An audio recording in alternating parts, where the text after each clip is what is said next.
Bonjour, bonjour, j'espère que vous allez bien. Pourquoi je fais des... Je sais pas. Cette semaine, j'ai eu envie de vous parler de ces choses, de ces objets et de ces découvertes qui ont littéralement changé ma vie. Et je pèse mes mots quand je dis ça parce que vraiment, on est sur des choses, mais fabuleuses. Je vais commencer avec ce qui se trouve dans cette petite pochette. Et alors là, comme ça, vous vous dites à quel moment est-ce que ce truc peut changer des vies? Eh bien...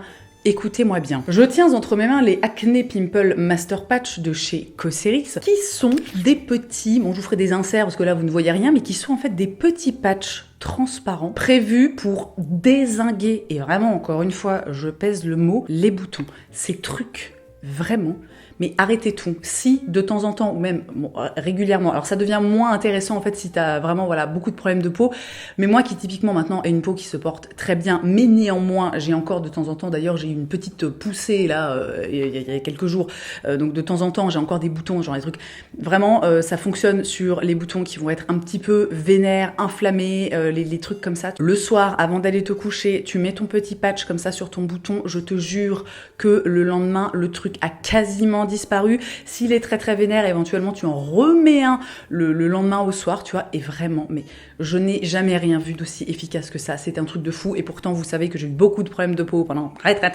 longtemps, donc j'ai testé vraiment, mais tout et n'importe quoi, les petites poudres, enfin les petits machins un peu colorés comme ça, l'espèce de petite argile, vous voyez, qu'on met. Alors c'est bien, mais le problème c'est que quand tu mets ça le soir, après en fait, bah, tu dors dessus, et puis au bout d'un moment en fait ça, le truc se barre, tu vois, donc ça ne sert pas à... Enfin, c'est utile, mais c'est pas non plus révolutionnaire, alors que ça, tu le poses. Alors, petit conseil, si jamais vous n'en avez jamais utilisé, enlevez bien en fait tous les soins qui se trouvent sur votre bouton avec un petit coton ou avec un mouchoir, voilà, je ne sais quoi. Il faut pas que ce soit gras, parce qu'il faut vraiment qu'il puisse bien adhérer. Et vraiment, je vous jure, ça coûte pas grand chose. Il y en a 24 de 3 tailles différentes et ça coûte genre, je sais pas, 4, 5 euros peut-être. Ça dépend un petit peu en fait où tu les achètes, mais franchement, essayez-moi ça et vous m'en direz des nouvelles. On change maintenant totalement de thème, on va aller dans ma cuisine. Enfin, on va pas y aller tous ensemble physiquement parce que ça va faire un peu beaucoup. J'ai une grande cuisine, mais bon, quand même. J'ai pas pris les trucs avec moi parce que c'était un peu encombrant, mais je voulais absolument vous parler des plaques de cuisson et des feuilles de cuisson réutilisables. Alors moi, j'ai directement tapé dans un truc que ça va me tenir la route, donc je suis allée chez De Bayer, De Bayer, je sais pas comment on prononce, bref, qui est une marque française d'une très très grande qualité. Mes casseroles viennent de là-bas aussi, donc vraiment c'est top, mais je sais que c'est le genre de truc qu'on peut trouver voilà, à moindre coût. Et alors, vraiment, si vous cuisinez régulièrement des choses au four, par exemple, là c'est la saison en ce moment des potimarrons, les potimarrons rôtis, tu vois, eh bien ces plaques et surtout ces feuilles de cuisson réutilisables, mais c'est la vie. C'est-à-dire qu'au lieu d'acheter des rouleaux, tu sais, de papier cuisson, que ça te coûte cher et que tu les utilises une fois et tu les fous à la poubelle, tu fais juste un petit investissement, tu vois, dans une feuille comme ça de cuisson réutilisable, et vraiment, mais c'est fou, c'est absolument révolutionnaire. Alors ça fait très très très longtemps maintenant, enfin ça fait plusieurs années maintenant que j'utilise ça. J'ai dû investir, je pense, quand on a emménagé dans cette maison, donc c'était maintenant il y a plus de 4 ans. Et avant ça, je connaissais l'existence de ce duo depuis super longtemps, mais en fait voilà, je m'étais jamais lancée, et en fait maintenant avec le recul, vous savez, il y a des trucs comme ça parfois, on sait que ça existe, on sait que c'est forcément mieux, mais on a du mal, tu vois, à sauter le pas. Et bien aujourd'hui, je suis votre signe de l'univers de sauter le pas, parce que vraiment, voilà, je vous dis, ça marche si vous voulez faire des légumes rôtis, ça marche aussi pour les pâtisseries, genre les cookies, les machins, enfin bref, en fait ça marche pour tous les trucs où tu as besoin typiquement de papier sulfurisé. Alors bon, évidemment, tu peux pas, par exemple, si tu fais un gâteau, je sais pas, dans un moule à cake, tu peux pas, ça se plie pas, tu vois, à la forme du... C'est vraiment pour que ce soit à plat, quoi. Mais vraiment, écoutez, moi je trouve ça révolutionnaire et je me suis dit, je vais vous en parler, quoi. Je repasse un petit peu maintenant au thème de la beauté. Je vais vous parler de ma pince à épiler. Une pince à épiler, vraiment, c'est toujours extrêmement pratique, que ce soit eh bien pour s'épiler ou pour enlever des petites échardes ou des choses comme ça. Et en fait, moi, j'ai eu pendant très longtemps un souci avec mes pinces à épiler, c'est-à-dire qu'elles perdaient, si vous voulez, au bout, au niveau de... On peut pas appeler ça des lames, mais vous voyez, en fait, au bout, donc c'est en inox et donc c'est très très fin. En fait, elles perdaient comme de leur précision, et au bout d'un moment, en fait, j'étais obligée de changer de pince à épiler parce que, vous voyez, c'était plus assez précis pour que je puisse attraper les petits poils et les trucs comme ça. Donc je trouvais ça extrêmement relou parce que de prime abord tu te dis bon bah c'est un truc, tu ne peux pas le casser, tu vois. Et pourtant, méfiez-vous, parce que ce que je m'apprête à vous révéler, alors ça se trouve tout le monde le sait à part moi, tu vois, c'est genre vraiment j'étais la dernière personne sur Terre à faire cette découverte, mais est-ce que vous voyez ce qu'il y a au bout de ma pince à épiler. Ça, c'est un truc, en fait, c'est un petit capuchon comme ça en caoutchouc qui est quand tu achètes une pince à épiler, enfin tout du moins, alors moi j'ai pas précisé mais la mienne vient de chez Tweezerman qui est pour moi voilà la meilleure marque de pince à épiler, enfin vraiment c'est leur taf aux gars, tu vois, donc ils font vraiment des trucs c'est laser quoi, hein, comme ils disent dans Top Chef. Oh, j'ai hâte que Top Chef reprenne vraiment, oh, ça me manque. Bref, donc ce petit capuchon, c'est un truc quand t'achètes une pince à épiler, c'est dessus. Encore une fois, c'est une pince à épiler de bonne qualité, tu vois, de bonne facture, hein, j'ai envie de dire. Eh bien, figurez-vous que moi, jusqu'il y a encore vraiment, je sais pas, 2-3 ans, je jetais systématiquement ce truc. Je me disais, oui, bon, ok, c'est pour l'envoi, et hop là, et je m'en débarrassais. Mais quelle grossière erreur! Puisqu'en fait, ce petit capuchon de caoutchouc protège votre pince à épiler. Alors, vraiment, en le disant, je me dis, mais t'es complètement teubé, Colline, c'est-à-dire que c'est évident que c'est fait pour protéger le truc et que tu peux le garder et que c'est même, tu vois, conseillé en fait de garder le petit capuchon. Mais je suis sûre, vraiment, s'il vous plaît, dites-moi dans les commentaires, histoire que je me sente un peu moins seule, s'il vous plaît, dites-moi que vous avez déjà eu le même problème que moi avec les pinces à épiler qui perdent de leur précision et que en vous disant juste de garder le petit capuchon, genre pour vous c'est une révolution, vraiment s'il vous plaît. Et même si c'est pas vrai, dites-le quand même, genre mentez-moi, je vous en prie, car vraiment je me sens extrêmement seule. Bref, vous avez l'idée du truc qui a donc changé ma vie. Alors, sachant que moi, dans mon cas aussi, c'est un peu particulier parce que ma pince à épiler, je la garde dans une espèce de trousse. Donc, elle est, voilà, s'il n'y a pas le petit capuchon, en fait, elle va facilement cogner contre des trucs, s'abîmer avec le temps, etc. Et évidemment, si vous la gardez, je sais pas moi, tête en haut, dans un petit pot ou quelque chose comme ça, je veux dire, c'est pas forcément un truc qui va changer grand-chose pour vous. Mais, encore une fois, dites-moi, parce que moi, vraiment, ça a été révolution dans ma vie. Et je pense vraiment que cette pince à épiler, dans 10 ans, du coup, je l'ai encore et vraiment, bah, ça fait plaisir, quoi. Autre objet absolument révolutionnaire dans ma vie, ces pots de fleurs de chez Wetspot. Je vous en ai déjà parlé plusieurs fois, notamment sur Instagram, si je ne m'abuse, mais j'avais vraiment envie de les placer dans cette vidéo parce que, encore une fois, vraiment, ça change la vie. Si vous avez des plantes, si vous avez du mal à penser à les arroser, parce qu'on se rend pas forcément compte, mais en fait, je trouve que les plantes, ça demande, tu vois, si tu veux vraiment qu'elles grandissent, qu'elle soit belle, en bonne santé, nanana, ça demande quand même un sacré investissement personnel, un sacré investissement de temps aussi. Et bah, et voilà, et puis des fois on a... Bon, écoutez, même moi qui adore mes plantes et qui en prends grand soin, combien de plantes chez moi sont mortes ces dernières années juste parce que je les voyais comme ça dépérir et que j'étais pas foutue en fait juste de les prendre et de leur donner un petit bain, tu vois, de leur filer de la flotte. Bref, si vous avez ce genre de problématique, cet objet va changer votre vie puisqu'en fait c'est un pot auto-irrigant, je sais pas comment dire, c'est-à-dire que vous avez une partie en fait en verre dans laquelle vous mettez de l'eau et vous avez une seconde partie, c'est un pot en fait en terre cuite. Il faut savoir que la terre cuite c'est un matériau qui est poreux, donc l'eau en fait va s'infiltrer au travers de la terre cuite et va imbiber la terre, ce qui fait que votre plante ne va jamais manquer d'eau. Alors attention, par exemple, je pense que j'ai jamais testé, mais parce que pour moi ça tombe sous le sens que c'est pas adapté, mais typiquement si vous avez une plante grasse ou un cactus, ça va pas être adapté. Il faut en fait mettre des plantes dans ce genre de pot qui ont quand même besoin d'être arrosées régulièrement. Je ne sais plus ce que c'est celle-ci, mais ça fait vraiment que quelques mois que je l'ai, et quand je l'ai eu, si vous voulez, en fait il y a tout ça qui a poussé depuis que je l'ai, et vraiment je trouve ça incroyable parce que je vois une énorme différence entre les plantes, parce que j'en ai quelques-uns en fait, des pots comme ça. Alors c'est un investissement à la base, hein, mais vraiment ça vaut totalement et absolument le coup si vous aimez vos plantes. Mais donc je vois vraiment une énorme différence en fait entre mes plantes, donc celles qui ont vraiment besoin d'eau de façon assez régulière et qui sont dans un wet pot, et les plantes qui sont dans des pots classiques et qu'il faut que j'arrose et que parfois voilà je mets trop de temps. Je veux dire, au niveau de la beauté de la plante, au niveau de sa vitesse de croissance, enfin c'est genre incomparable, et vraiment j'adore ce truc. Le truc suivant dont j'ai envie de vous parler et qui vraiment, je sais même pas si je vais réussir à vous expliquer à quel point ça m'a changé la vie.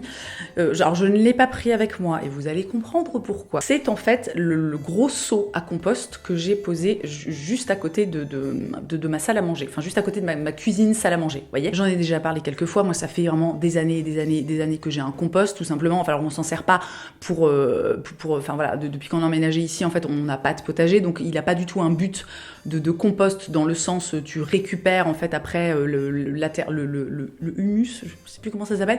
Enfin tu vois le truc tout bien et hyper riche en fait que tu obtiens à force voilà de mettre des déchets organiques. Donc typiquement on pourrait plutôt appeler ça une espèce de pourrissoir qu'un compost. Mais moi j'ai eu une grande période surtout après la naissance de mon fils où en fait j'avais complètement abandonné le compost. Donc c'est-à-dire que je jetais voilà mes déchets verts allaient dans la poubelle dans la poubelle dédiée, mais néanmoins j'avais entendu une fois que les déchets verts ça représentait je crois 30% des déchets ménagers et en fait ça émet énormément de CO2 puisque c'est typiquement des épluchures, des restes alimentaires, c'est très humide donc ça a beaucoup de mal en fait à brûler dans les incinérateurs, voilà.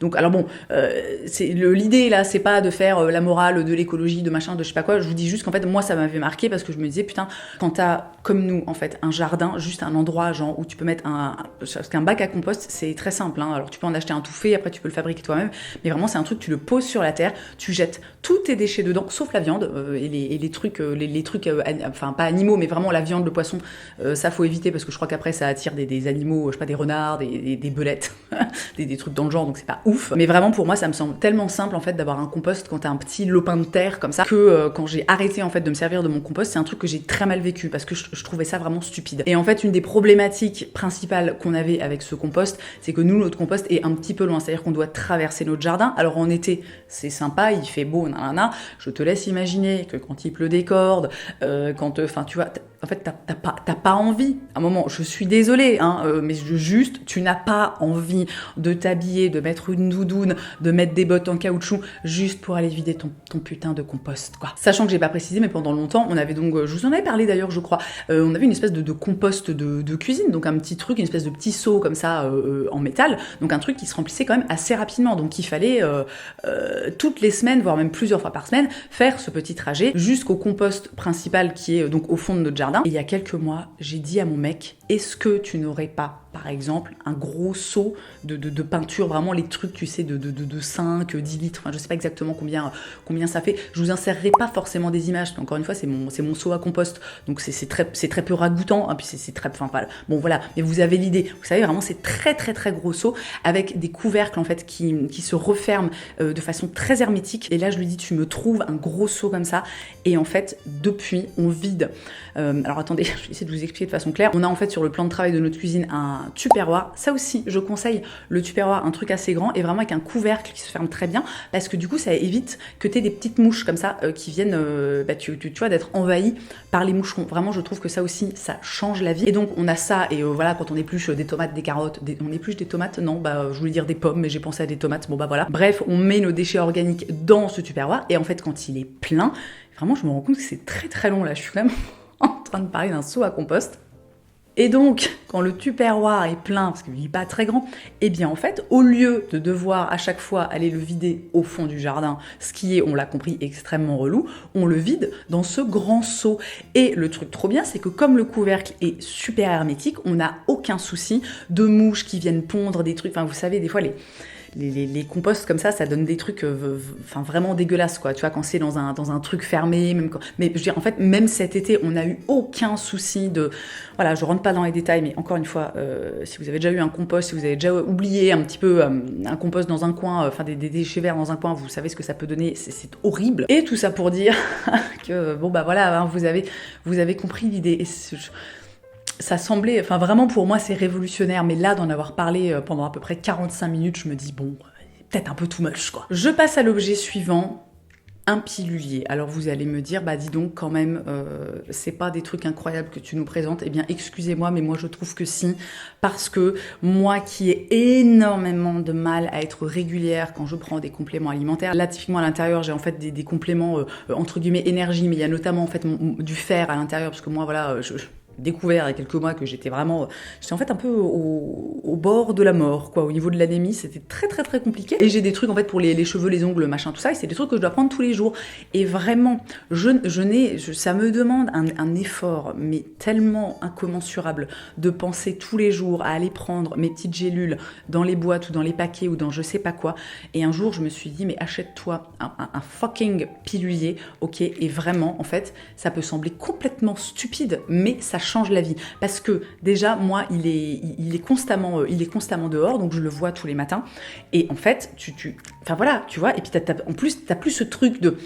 ça n'arrive peut-être qu'à moi, hein, mais tu sais, tu prends tes compléments alimentaires, et puis en fait, comme tu le fais tous les jours, mais que parfois, quand même, régulièrement, tu oublies, tu sais, moi, j'avais tout le temps des moments où je me disais, alors attends, est-ce que j'ai pris mes compléments ou pas? Je ne sais plus. Et là, vraiment, le truc, je veux dire, c'est plié, tu vois, parce que tu remplis pour toute la semaine. Alors, sachant que moi, il est assez petit, celui-là, il y en a évidemment des plus grands. Moi, j'ai 4 gélules. Mais donc, voilà, on est mardi. Je sais que hier, j'ai bien pris mes compléments puisque la case du lundi est vide. Et je sais aussi que, donc, on est mardi et que je n'ai pas encore pris mes compléments. Et c'est un tout petit investissement, mais vraiment, je vous le conseille, si vous êtes comme moi et que vous avez du mal à penser aux choses, que vous avez du mal à être régulière. Alors je vous promets pas que ça va être du 100%, encore une fois, hein, on reste que de pauvres êtres humains, mais ça change la life. Et enfin, je voulais vous parler de mes ongles et plus particulièrement du vernis semi-permanent parce que je vous en parle un petit peu sur Instagram ces derniers temps et j'ai souvent beaucoup de questions et je me suis dit que, étant donné que c'est vraiment un truc qui a changé ma vie, mais alors je pense que potentiellement plus jamais je ne reviens en arrière, je voulais vous en parler rapidement. Moi je fais maintenant depuis j'ai commencé quand? Je crois que c'était au printemps, en avril dernier, la première fois que j'en ai fait, je fais du semi-permanent en salon. Alors vous avez été énormément, parce que je vous en ai parlé aussi pendant très très longtemps, à me demander si c'était le semi-permanent de chez Manucuriste et je tiens vraiment à dire que voilà, Manucuriste c'est très bien, moi j'ai utilisé ça pendant des années, j'étais très satisfaite. Chez moi ça tenait voilà, une bonne semaine, mais en gros toutes les semaines il fallait que je refasse mes ongles. Et là vraiment je vous parle de semi-permanent professionnel qui est fait en salon. Alors évidemment on peut aussi le faire chez soi, mais ça veut dire qu'il faut acheter tout le matériel, tout ça. Moi personnellement j'ai vraiment pris l'option de la facilité, à savoir que je vais en salon, ça tient mais jusqu'à la fin des temps, c'est-à-dire que c'est increvable. T'as jamais un éclat ou un truc, enfin moi vraiment, je fais ça quasiment tous les mois, depuis maintenant des mois et je n'ai jamais eu aucun souci. Le truc, en fait, c'est qu'au bout d'un moment, je suis obligée de l'enlever parce que tout simplement, mes ongles poussent, les miens poussent relativement rapidement en plus, donc au bout vraiment de 3 semaines maximum, on s'approche du mois, tu vois, en fait, il faut que je l'enlève et que je le refasse parce que c'est pas joli, quoi, tu vois. Mais donc, une fois par mois, ça me prend 20 minutes, allez, on va dire 35 parce que je compte le trajet, tu vois, pour aller jusqu'au salon où je fais mes ongles. Alors moi personnellement, je vais pas dans un truc particulier, enfin je vais genre chez Passage Bleu. Voilà, moi j'ai trouvé une prothésiste ongulaire que j'adore, enfin qui techniquement est en congé maternité maintenant, mais voilà, du coup elle m'en a conseillé une autre dans ce même salon. Bref, on s'en fout, Colline, pourquoi tu parles de ça? Qui s'en fout? C'est juste pour dire que des fois, c'est pas forcément l'endroit, parce que comme ça, Passage Bleu, tu dis oui, bon, c'est une grande chaîne, ça fait pas rêver. Mais en vrai, tout dépend aussi de la personne qui va faire le travail. Donc moi, vraiment, je suis ravie du travail qui est réalisé à chaque fois. Et donc, j'y vais, ça me prend encore une fois, allez, 30-35 minutes grand max de mon temps dans une journée et je suis peinard pendant au moins 3 semaines. Moi, j'ai arrêté de porter du vernis à ongles pendant très très longtemps parce que ça prend du temps quand tu le fais toi-même, parce que franchement, ça fait chier. Tu vois, quand tu mets ton vernis et que en fait, au bout de 2 secondes, tu fais pas gaffe et tu fais un accro, un truc de merde. Ça prend du temps pour l'enlever et puis il faut en remettre et machin. Voilà, moi j'aime bien avoir du vernis à ongles, j'aime bien avoir les ongles un petit peu longs, voilà, je trouve ça vraiment, ça me fait un grand plaisir. Alors, évidemment, si vous en avez rien à foutre d'avoir du vernis à ongles, forcément ça va pas vous parler, quoi. Et en plus de tout ça, moi un des autres gros avantages, je trouve, c'est que en fait tu as accès à une myriade de couleurs que tu n'as pas forcément chez toi. Alors bon, sachant que moi c'est particulier parce que j'ai beaucoup de vernis à ongles, mais dans la globalité, je veux dire, peu de gens quand même ont, je sais pas moi, une centaine de références et de couleurs et de variations, tu vois, de teintes de vernis à ongles chez eux, quoi. Alors après, forcément, ça représente un budget. Moi, je paye 26 € la manucure, sachant que maintenant, j'ai aussi, en fait, au départ, je faisais retirer mon vernis en salon et en fait, j'ai arrêté. J'ai tout simplement appris à le faire moi-même. Ça me prend, 30-40 minutes, donc tous les mois, je fais ça en regardant une série ou je sais pas quoi, tu vois. Franchement, c'est vraiment pas compliqué. Il faut juste, en fait, se pencher sur la question, j'ai envie de dire. Donc moi, ça me coûte 26 € par mois. Alors, je suis consciente que pour certaines personnes, ça peut être un certain budget, voilà, mais je pense qu'il y a des personnes qui peuvent totalement se payer ça. Et vraiment, écoutez, ça change la vie, voilà, ça change la vie. Et moi, il faut savoir aussi que vraiment, mes ongles ne sont absolument pas abîmés. J'ai les ongles qui sont très très très solides, vraiment. Alors après, ça m'est propre. Il y a des personnes qui supportent pas d'enchaîner comme ça les poses de vernis semi-permanent.